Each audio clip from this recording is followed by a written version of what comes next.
Okay, I'd like to call this meeting to order. Can I please have a roll call? Mr. Stepanovich, Here. Mr. McKenna, Mr. Dice, Here. Mrs. Ling, Present. Mr. Lemak, Here. Mr. Spadero, Here. Dr. Lee Corns, Here. Mayor Sinan. Okay, please stand for the Pledge of Allegiance.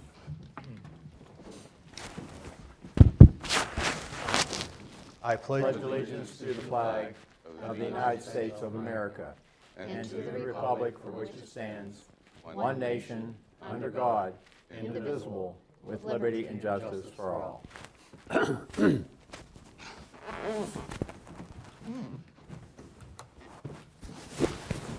Okay. Mr. Nestico, do we have any unlisted amendments this evening? No. To remind you. That brings us to our consent calendar items. Do we have any questions or concerns about the consent calendar items? No. Okay, hearing none, can I have a motion, please? Motion to accept the consent calendar items? Second. Okay, I will note that I'll be abstaining from any payments to KU Resources. With that being said, all those in favor, please say aye. Aye. Opposed? Okay, motion passes. That brings us to comments by the mayor. Thanks, Mr. Dice. Up, They're up. they're on my screen. There they go. Okay. The farmer's market on Thursday nights is now started down at the firehouse / Medic One area that it's always been. It's 3 to 7, June through September. If you have any questions, call our recreation department. I think we got the first one in fairly dry. I don't know about tomorrow night. Keep your fingers crossed. Next, we have the glass recycling pop-up collection event Saturday, June 11th, Veterans Field parking lot. I think this one's Yeah, passed, we already right? had that. You can Mayor. I skip don't know that what's one. going in there. Sorry.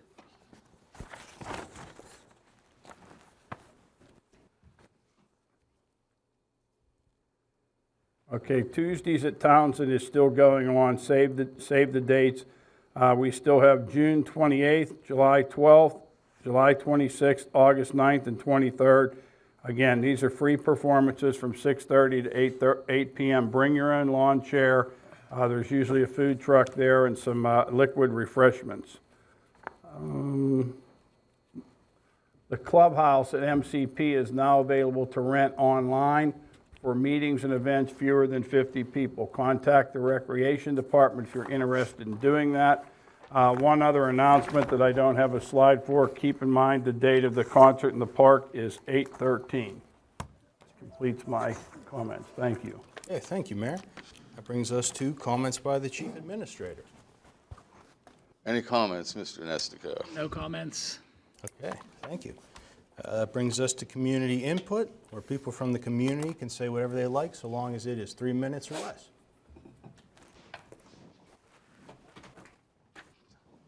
Thank you. First up, we have Mr. Robert Shepard. Good evening. Good evening. And please just say your name and address for the minutes. My name is Robert Shepard. I live on 4832 Treesdale Court here in Murraysville. Okay. I am here today as a follow-up on my March 3rd, 2021 appeal to the Murraysville Council to enforce the local and state statutes regarding stormwater management and construction of a retaining wall.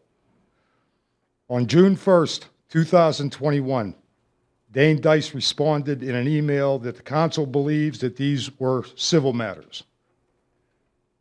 Although I strongly disagree with that response, I was forced to file a lawsuit to protect my property and have local and state statutes enforced.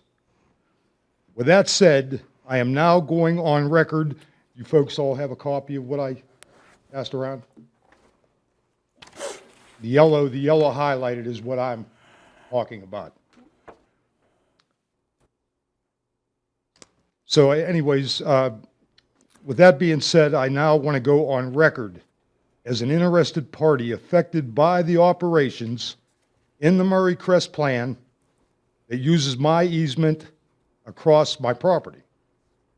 I have enclosed section 124-13 of the Murraysville Code that states that as an interested party, when a certificate of completion is requested, I will review and reply on whether or not the provisions of the permit have been complied to regarding the local and state statutes. If you have any questions, contact me, and if needed, I will provide you with my lawyer's contact information. And that's all I have to say on the matter. All right. Thank you, Mr. Shepherd. Okay. We're aware. We'll talk to our staff, and we'll get back to you. Thank you. Thank you for your time. Thank you. Okay. No one else has signed up for the good of the order. Would anyone else like to give comment? All right. That brings us to liaison comments and committee reports. Let's start on this end. Jason? The library meets tomorrow evening. Awesome. Carl? Okay, the Planning Commission met yesterday. They had a public hearing. This has to do with a potential development at the bottom of Logan Ferry Road, leading up in the area there of going into Franklin Town, 21.76 acres. The owner of the property is Soshil Simbi, and he was represented by Chuck Hergenroder. In summary, there were a number of, 6 actually, citizens in that neighborhood who raised exceptions or, if you will, complaints. And I'll mention them right here briefly. Speeding on Logan's Ferry Road, ruts on Logan's Ferry, a hole in the bridge deck going from Sardis to Logan's Ferry, traffic congestion, erosion, Haymaker Stream, and pollution in that stream as well, sewage problems, flooding, and noise problems. A lot of these were existing problems. I think the point being made by the citizens was that a development would only exacerbate these problems. So that was the public hearing. The next item was the Hermes well, which is a fracking well, if you will, which is by Olympus Energy. And it was basically an update, or not an update, but making the community aware of what's going to happen there. One, I think, which is important to council, is that the water for the fracking operation will come from the Allegheny River, which is approximately 5 and some miles from the location, which actually goes to the Midas well, and then it's going to be coming on to the Hermes well. There will be 30 to 32 feet high walls. The noise, they did a noise study, will be less than Titan. They're going to start in 2023. The well pad itself, the actual land property includes both Murraysville and Plum, but the well pad itself is totally within Murraysville, and they've elected to let Murraysville ordinances dictate for the situation. Okay. It will eventually tap into an eastern gas line. That'll be in Plum, and that'll be under Plum ordinances and restrictions. It is thought that there would, not thought, but it was requested that there be electric generators to help minimize any noise, and that is to be determined. Okay. The next subject was the Dollar General store. This is on Route 66, directly across from Ringertown Road. It's actually on the eastern side of 66. I had presumed it was on the western side, but it's not. There will be, as part of this, a tunnel under Route 66 for the bike path, which I think is interesting. The glazing and architectural elevations are going to be worked on, and they will be coming back in July. And this location is 2/3 in Murraysville and 1/3 in Salem Township. The final item on the Planning Commission agenda is a Wet Go, which would be a car wash adjacent to the Get Go. And this was an advisory meeting. They were basically asking us certain questions, what would be good to do or not good to do and so forth. 42,000 square feet. I was not aware, but apparently it's very common now to have a subscription for car washes for a certain amount, and you can go there as many times in a month, if you will. And there will be 2 lines going into the car wash, one a pay-as-you-go and the other a subscription line. One other item was, as far as access onto Old William Penn Highway, the drawing showed that there was an access which they indicated would be for basically accessing the dump containers, the trash containers, but that's a subject that it was raised by the municipality, would rather that not be there and have all access come from the get-go into the wet-go. And that was it for the Planning Commission. We had a meeting also of the Parks and Recreation Foundation, and that was held on Monday of this week. Quickly, there was a discussion of, and I might say that every member of the foundation was present, including the mayor and myself. There was a discussion regarding the mission and vision statements. It was decided to advertise in Murraysville Living magazine.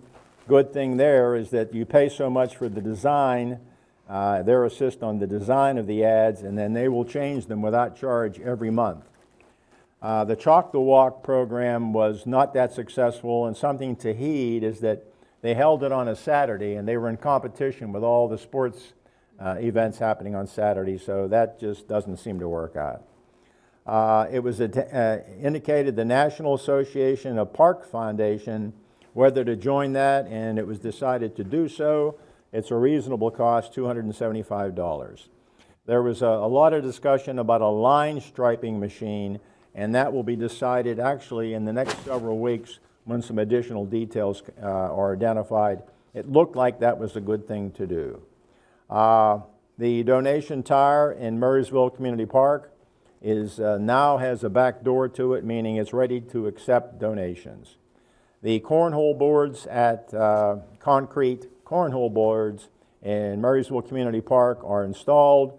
It's now we're looking for additional locations, and along with that will be naming rights and also requests for donations to help with that.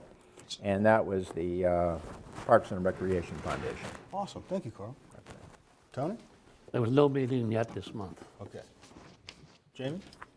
Nothing of real import to update council on for pension, but I will note that they're looking to move their meetings to accommodate ANCO to Thursday mornings instead of Wednesday mornings for our quarterly meetings, which I don't think anyone objects to. Okay. Awesome.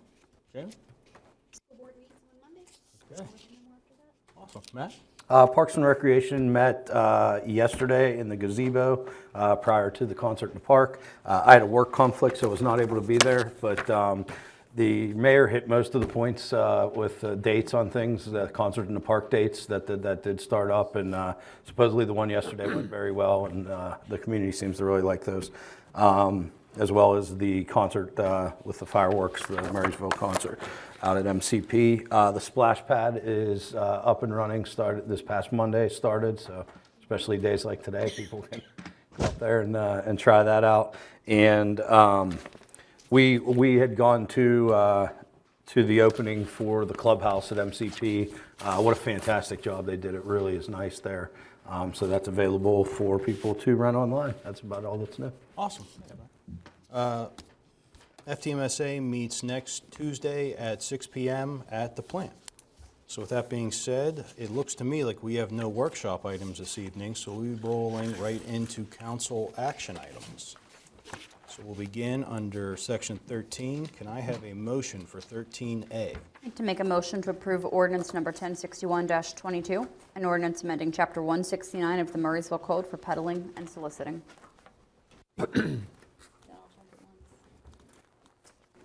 Second. Thank you, Jamie and Tony. We're all waiting for somebody. Okay. We've addressed this ordinance the past 2 meetings, went through a rough draft and incorporated council's comments, and then the last meeting authorized advertisement of the ordinance. We're here tonight to consider adoption of the ordinance. I will note that This is a complete rewrite of Section 169. We did have some inquiries concerning beggars, for lack of a better term, and we believe that that's covered under Chapter 8 of the code, of the proposed code. Wonderful. So we have talked about this the past few meetings. Any questions or concerns before final?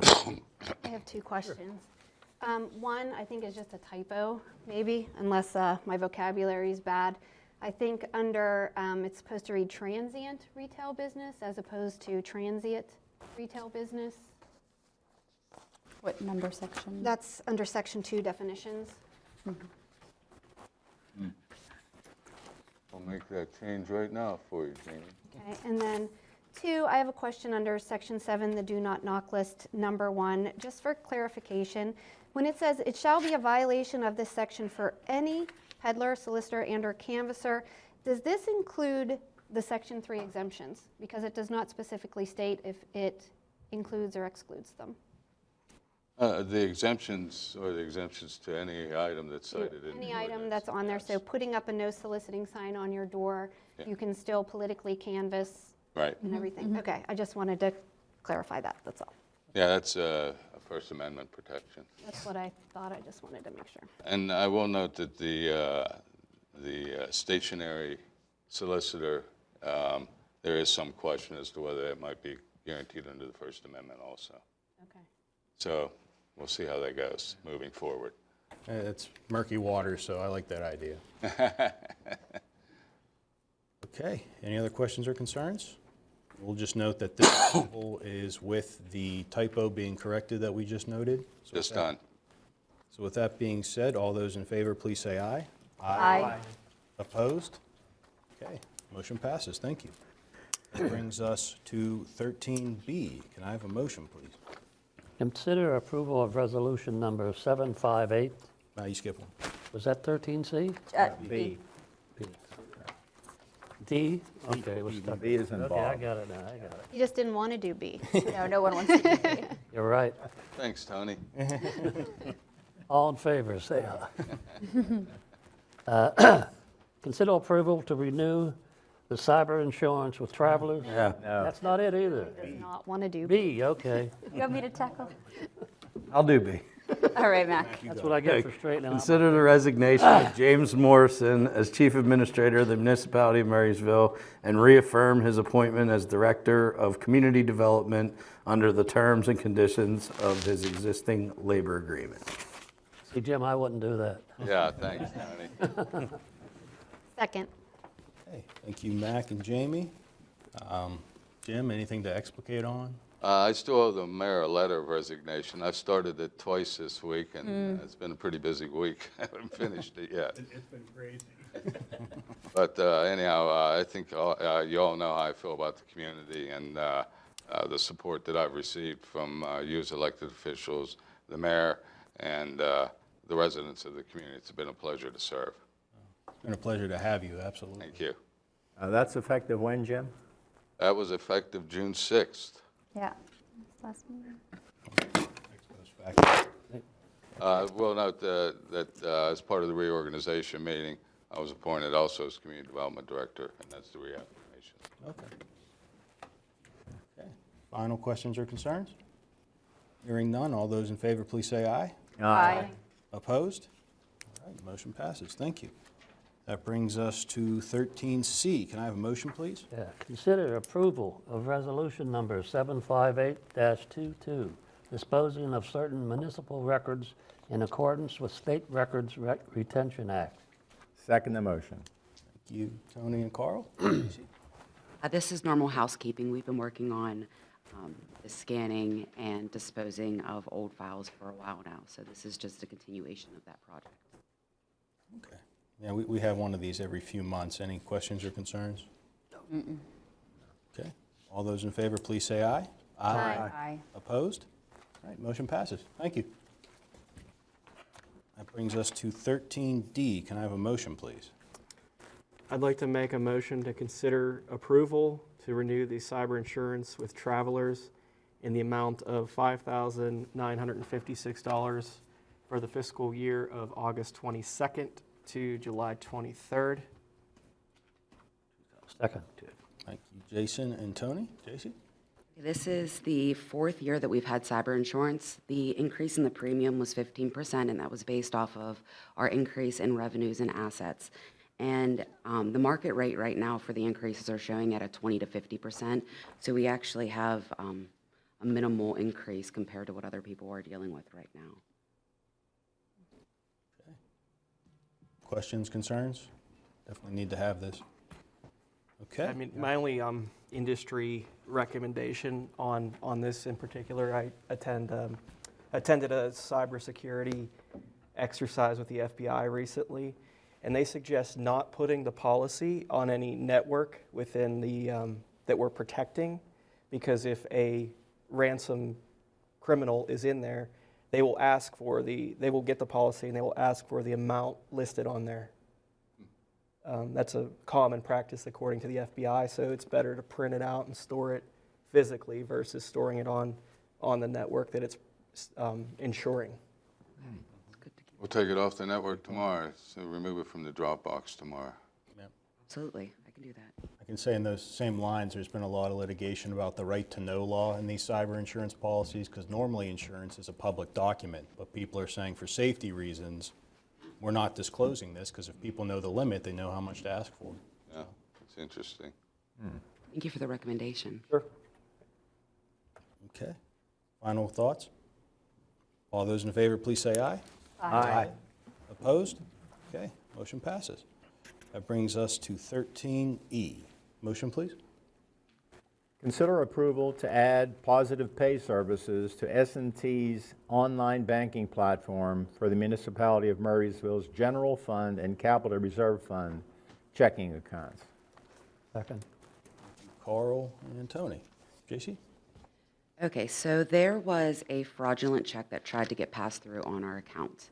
And in dealing with this, we had a couple different options to try to secure our accounts. And the one thing that was recommended was this Positive Pay system. And the Positive Pay system is after our accounts payable run, we take our check registers and we would upload it to the banking platform. From there, any check that goes against our bank account would then be cross-referenced with four things: the check number, the payee, the pay date, and the amount. And if any of those items differ from what we uploaded, it flags it as an exception. And from the exception point, we have about 6 hours to get onto the system from the time we're notified to go in and either approve the payment if it was an okay check to write, or deny the payment. If we do not respond within that period, it's automatically rejected. So it just kind of safe lines our account to make sure that nothing's going through that we haven't approved and actually drafted ourselves. Okay. There is a cost associated with it for the remainder of the year, but I do think that it's worth it. I mean, the one check that tried to get put against our account was more than almost 10 times the amount of this. So I do think that it is important to have some safety precaution put on this. Wow. Absolutely. Questions? Yeah. I have two questions. First question is, what will the amount do for a typical calendar year be? So I see it's 900 for the remainder of this year. Is that prorated specifically based on months, based on amounts? Well, we write about 150 checks from the general fund. Each check costs about 8 cents. Our banking would need updated to be able to support the platform. So there is a fee for that. And then there's also a monthly fee for each account that holds the Positive Pay. So I'm looking to get it on the two main checking accounts that we write checks from. So this is prorated. If we average, it would be twice the amount that's listed here. So it's 900 for 6 months. It would be approximately $1,800 a year for the two accounts. Okay, so it's based on the account, the number of accounts itself, not the amount in them or anything like that, and it's monthly. It's based off of 3 contributing factors. One, we have to upgrade whatever accounts onto their certain platform. And the one fee covers up to 3 accounts. The second fee would be what accounts hold the Positive Pay, and it's $50 for each account that holds it. So we would get the one that would allow 3, but we would only be getting Positive Pay on 2 of the accounts. And then we would pay 8 cents per check that's written. Okay, is the fee for the upgrade a one-time fee since we're upgrading, or? No, I believe it's $30 a month. Hold on, let me look. It's $30 a month for that, and it can hold up to 3 accounts. To have the upgraded, okay. Have the upgraded to be able to support, And platform to support it. second question, which you don't need to answer tonight, but I know that sometimes we work with different banks. I'd be curious, again, not tonight, but I'd be curious what other banks offer similar services, and if they do, what they charge, just to see how S&T is coming in compared to them. I did reach out to other banks, and it is a free service through certain banks, and that might be an initiative for us to move over.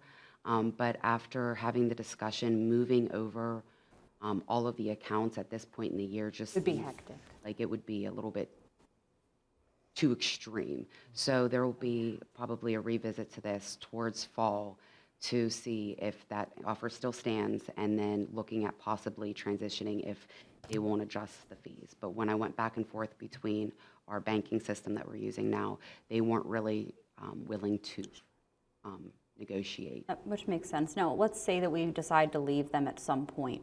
Based on when payment is due, it sounds like at least some of this is monthly.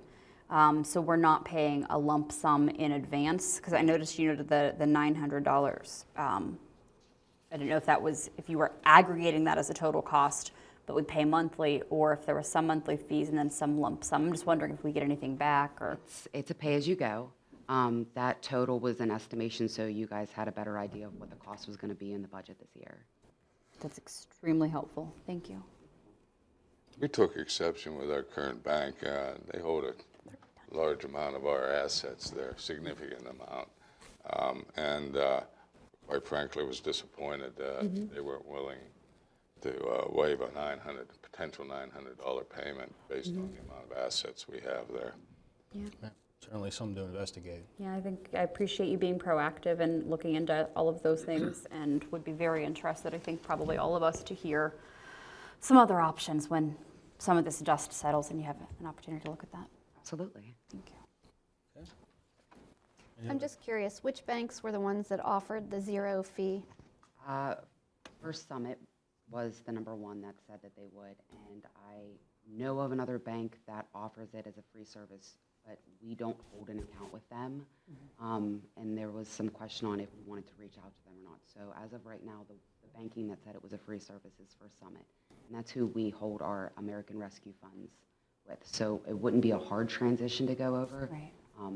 So they're definitely going to be in the top. Maybe interesting to see if maybe that's a free service for one bank, but then they charge other fees that maybe S&T doesn't. Yeah, when it comes down to looking at it and possibly transitioning over, I'll get into all those details to make sure that I cover all. Thank you so much, Steve. Okay. Questions or concerns? Any others? Hearing none, all those in favor, please say aye. Aye. Opposed? All right, motion passes. Thank you. Thank you, Thanks, Council. JC. Okay, that brings us to engineering. Can I have a motion for 15A, please? Make a motion to reduce the letter of credit held to ensure completion of the required improvements of the Reagan Ridge development. Second. Thank you, Jamie and Jamie. Reagan Ridge Development is the townhouse development on Wilson Road. They're moving along fairly quickly there. The request for a reduction was submitted. It was inspected and recommended to be released. Okay. Any questions or concerns about the letter of credit reduction or the development? I think the development looks great. Just a question, Jim, as far as the inspection, is that done by whom? That's done by Emily. Okay. Okay. Any other thoughts? All right, all those in favor, please say aye. Aye. Opposed? All right, motion passes. Thank you. That brings us to 15B. Can I have a motion, please? I'd like to make a motion to consider the release of a letter of credit for the Hoy Land Development, 5573 Old William Penn Highway. Second. Thank you, Tony and Jamie, and I would note that that's in the amount of $54,000. Jim? Yeah, it was on there. Yes, this is the Griff's Italian Ice that's on Old William Penn Highway. If you plan to go there, plan to wait, because there's some rather long lines down there right now. I guess it's the novelty of it. But the development, I thought, was very nice, and they'll do well there. So they're asking for the release of their bond. They now have occupancy. Okay. Questions or concerns about the release of the letter of credit? Nope. All right, hearing none. All those in favor, please say aye. Aye. Opposed? Motion passes. Okay, we're on to Public Works. Can I have a motion for 16A, please? I'll make a motion to consider approval of authorizing alcohol permits in the clubhouse at Murraysville Community Park. Second. Thank you, Jamie and Jamie. Jim? This is, was brought up at the last meeting by Carly, the reasoning being that we believe that the clubhouse will be used for weddings, receptions, those types of activities. The point being made that this is not within the park proper, so it's not near any of the fields or other areas that are frequented by children, and recommend that alcohol by permit be permitted in the clubhouse. Okay. Questions and concerns? I'm just, as a question, if there is a function at the clubhouse and you have a mix of children and adults, is that, what do we think about that? Honestly, I don't think it's any different than a party, like a graduation party at my house or something where adults can drink, but, you know, hopefully their parents are watching or guardians. I'm okay with it. They would have to accept responsibility. I think we've Part of the contract or Yeah. We've I think had- that's what that's going to be used for, is bridal showers and things like that, you know, and that, I think those you end up always going to have a mix. Yeah, but- I think very seldomly you're going to have an all-adult party there. I don't think it's going to be a I think rave. it's okay. We've had alcohol at other facilities, and to my knowledge, we've never had a problem. That's correct, the community center being one. Right, with mixed groups. So I think if we encounter problems, absolutely. It can be look at it, but. The other is the Townsend Pavilion. And that place is blanketed with cameras. I mean, so it's, you know, it's very, an eye's kept on everything, so I think we would know if there's ever an issue with anything, we would know about it quickly. Those cameras are live. Yeah. Wonderful. Okay, so does that comport, Carl? Yeah, I just thought it was worth, you know, talking about it. Oh, absolutely, absolutely. Okay. Yeah, that place is going to be a really nice venue for meetings and stuff like that. I was very impressed with how it turned out. Awesome. Final thoughts? Okay. All those in favor, please say aye. Aye. Motion passes. Thank you. That brings us to 16B. Can I have a motion, please? Motion to approve the contract with Kellner's Fireworks, Inc. to purchase and exhibit fireworks for the 2022 Murraysville Concert in the Park on August 13th, 2022, in the amount of $11,200. Second. Jamie and Mac. Jim? Yes, this is the annual event, Concert in the Park, to be held at August 13th this year. There was a slight increase in the cost of the fireworks, just like everything else we deal with. And as usual, Mr. Yance volunteering his time to serve as the master of the explosions, I guess. So we will continue to solicit local contributions in support of that. We have, I think, 2 or 3 now at this point. It's been the practice in the past. Whatever shortfall, we make that up to the general fund. Okay. Worthwhile? Questions or concerns? No. Okay. Hearing none, all those in favor, please say aye. Aye. Opposed? Okay, motion passes. Is there any old business this evening? I did contact the Mockenhop, who is the actuarial service, to investigate Anco, the firm that is being merged with Morrison Fiduciary. She gave me the names of about, I think there was 4 financial service providers that communities are using that have that manage their own, and they're people like PNC Bank, Manning & Napier, companies that we were familiar with when we went through the process before. I was surprised to learn that only about 45% of the communities in Western Pennsylvania actually are in the state program. They manage their own funds locally, which was surprising to me. So Sue Trout, who I spoke to, the vice president with Mock and Hub, we've had a long-term relationship with Sue. And as we move forward, she's volunteered to help if we choose to go out and solicit proposals, and was a good sounding board. Feel confident. She recommended ANCO highly. She rated them among the top 3 or 4 that they've experienced in the area. So I wanted to report back because the question was raised. Thank you so much. Wonderful. Okay. Is there any new business this evening? I won't be sitting in this seat next month. We'll see. Okay, we do have an executive session this evening for both litigation and personnel matters, and I'm assuming we won't have any action coming out of that? That's correct, Mr. President. All right, thank you. So with that, could I have one more motion to adjourn? Motion to adjourn. All right, all in favor say aye. Aye. Passes, thank you.